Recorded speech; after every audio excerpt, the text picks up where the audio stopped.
Assalamualaikum warahmatullahi wabarakatuh.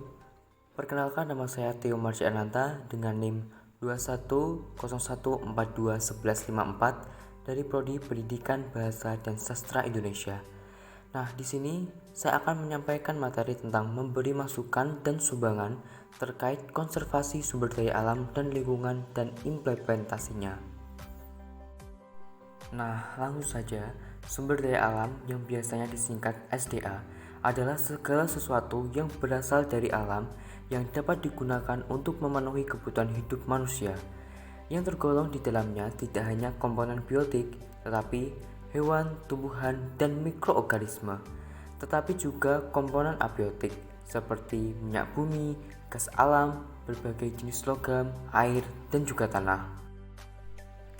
Nah, dalam konteks perencanaan wilayah, konservasi sumber daya alam dan lingkungan menghadapi permasalahan-permasalahan sebagai berikut. Yang pertama adalah masih maraknya praktik ilegal terhadap proses eksplorasi dan eksploitasi sumber daya alam dan lingkungan, dan masih lemahnya penegakan hukum law enforcement terhadap pelanggaran yang terjadi. Yang kedua adalah rendahnya kesadaran masyarakat dan bangsa tentang arti penting dan nilai strategis sumber daya alam dan lingkungan bagi pembangunan ekonomi nasional atau kemakmuran bangsa, dan juga untuk kepentingan bagi generasi yang akan datang. Yang ketiga adalah kerusakan daerah aliran sungai, ekosistem darat, pesisir dan laut, atau kawasan kepesisiran, mangrove, dan terumbu karang di beberapa kawasan. Yang keempat adalah degradasi daerah aliran sungai dan pencemaran lingkungan pesisir. Yang kelima adalah konflik pemanfaatan ruang.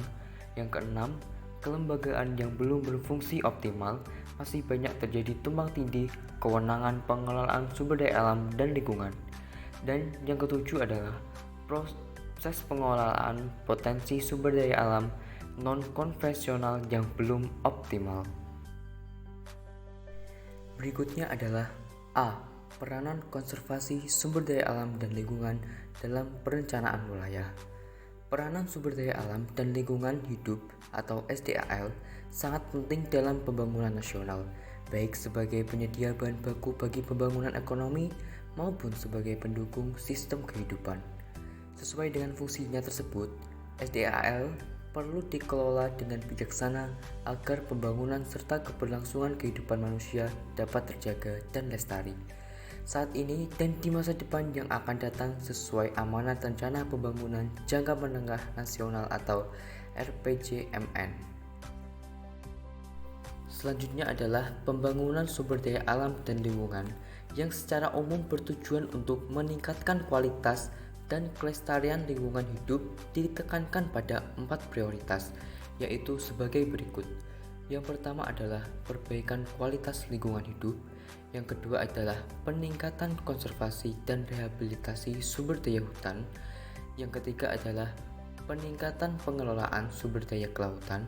Sedangkan yang keempat adalah peningkatan kualitas informasi iklim dan bencana alam serta kapasitas adaptasi dan mitigasi perubahan iklim.